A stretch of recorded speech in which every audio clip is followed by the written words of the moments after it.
Kerala CM Venugopal, KC Venugopal ఎవరైతే ఉన్నారో KC Venugopal ముఖ్యమంత్రిగా ప్రమాణ స్వీకారం చేయబోతా ఉన్నాడు కేరళ సీఎంగా అనేది ఒక వార్త కనబడతా ఉన్నది. కాంగ్రెస్ ఎమ్మెల్యేల్లో అత్యధికులు ఆయన వైపే మొగ్గు చూపుతున్నారట. ఖర్గేకు ఏఐసిసి పరిశీలకుల నివేదిక, ఇంకోవైపు ముదిరిన వర్గపోరు, సీఎం కుర్చీ రేసులో సతీష్ అని ఉన్నాడు, చెన్నిత్తల ఉన్నారట. కాంగ్రెస్ అగ్రనేత రాహుల్ గాంధీకి అత్యంత సన్నిహితుడైన ఏఐసిసి ప్రధాన కార్యదర్శి, లోక్సభ ఎంపీ కేసీ వేణుగోపాల్ కేరళ సీఎం రేసులో ముందంజలో ఉన్నారు.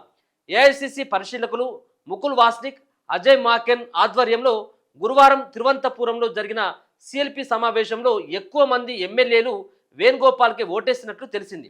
పరిశీలకులు శుక్రవారం ఢిల్లీలో ఖర్గేకు తమ నివేదిక సమర్పించారు.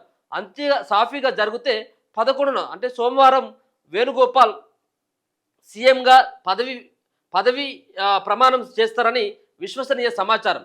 అయితే ఇదంతా తేలికగా కనిపించడం లేదు. ఎందుకంటే ఈ పదవి కోసం కాంగ్రెస్ సీనియర్ల మధ్య హోరాహోరీ పోరు నెలకొంది. వర్గపోరు తారాస్థాయికి చేరుకుంది. గత 5 ఏళ్లు అసెంబ్లీ ప్రతిపక్ష నేతగా పనిచేసిన వీడి సతీశన్, అంతకుముందు 5 ఏళ్లు ప్రతిపక్ష నేతగా ఉన్న రమేష్ చెన్నిత్తల సీఎం కుర్చీ ఆశిస్తున్నట్లు ఇటీవల ఎన్నికల్లో 140 స్థానాల అసెంబ్లీలో కాంగ్రెస్ నేతృత్వంలోని యూడీఎఫ్ 102 స్థానాలు గెలుచుకున్నది. ఇందులో కాంగ్రెస్ వాటా 63, ఐయుఎంఎల్ 22, కేరళ కాంగ్రెస్ 7 సహా మిగతా మిత్రపక్షాలు 39 సీట్లు గెలుచుకున్నాయి. సిఎల్పి భేటీలో 63 మంది ఎమ్మెల్యేల్లో 43 మంది వేణుగోపాల్ వైపు మొగ్గు చూపినట్లు తెలిసింది. ఈలోపు సతీశన్ వర్గీయులు రోడ్లెక్కారు. రాష్ట్ర వ్యాప్తంగా ధర్నాలకు దిగారు. సోషల్ మీడియాలో ప్రత్యర్థులకు వ్యతిరేకంగా పోస్టులు పెడుతున్నారు. అటు వేణుగోపాల్ మద్దతుదారులు పిసిసి కార్యాలయం ముందు సీఎం వేణుగోపాల్ అంటూ భారీ ఫ్లెక్సీలు పెట్టేశారు. ఇతరులు క్యాబినెట్లో తాను చేరనని, ముఖ్యమంత్రి పదవి తప్ప మరేది తీసుకోనని, సాధారణ ఎమ్మెల్యేగానే ఉంటానని సతీశన్ అధిష్టానానికి తేల్చి చెప్పినట్టు తెలిసింది. మిత్రపక్షాలు సైతం ఆయన్నే సీఎంగా కోరుకుంటున్నాయి. సోనియా గాంధీకి సన్నిహితుడిగా పేరున్న చెన్నిత్తల చాప కింద నీరుల తన ప్రయత్నాలు చేసుకుంటున్నారు.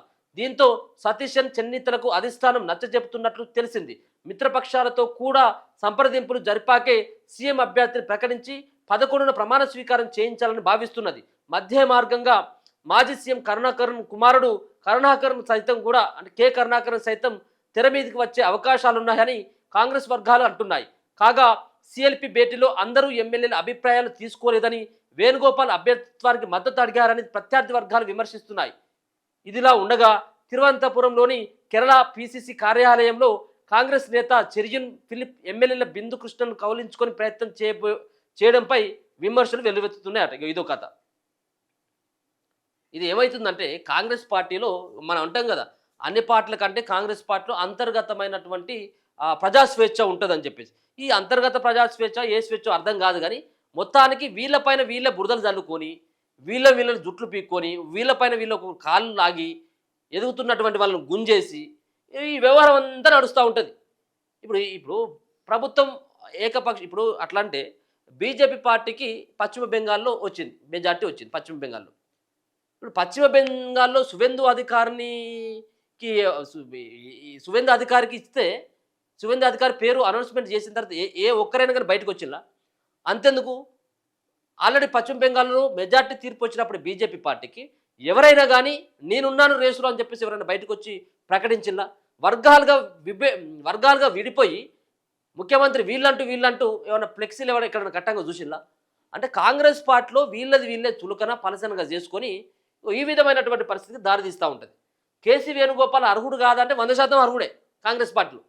సో కాంగ్రెస్ పార్టీకి నమ్మిన బట్టుగా ఉంటాడు. అలాగే రాహుల్ గాంధీకి అత్యంత సన్నిహితుడిగా ఉంటాడు. అలాగే ఇక్కడ ఉన్నటువంటి రేవంత్ రెడ్డి కూడా సన్నిహితుడే. రేవంత్ రెడ్డి కూడా ఇక్కడ నుంచి అక్కడికి వెళ్ళి ప్రచారం చేయడం జరిగింది.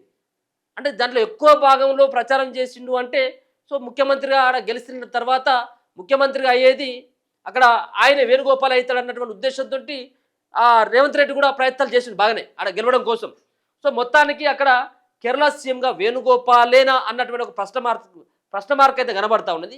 మ్యాక్సిమం వేణుగోపాల్ సైడే అధిష్టానం కూడా మొగ్గు చూపినట్టుగా తెలుస్తూ ఉన్నది. ఆయననే సీఎంగా చేసేటువంటి అవకాశం అయితే కనపడుతున్నప్పటికీ కూడా గత 2 సార్లు కూడా సతీశన్ కావచ్చు, అంతకుముందు ప్రతిపక్ష నేతగా ఉన్నటువంటి రమేష్ చెన్నిత్తల, సో వీళ్ళిద్దరు కూడా వాళ్ళు కూడా మాకు ముఖ్యమంత్రి కావాలని చెప్పేసి వాళ్ళు కూడా భీష్మించుకొని కూర్చోవడం జరిగింది. ఎప్పుడేం జరుగుతుందో తెలియదు. అది నిర్ణయం అంతా కూడా అధిష్టానం చేతిలో ఉంటుంది, కాంగ్రెస్ పార్టీ అధిష్టానం చేతిలో.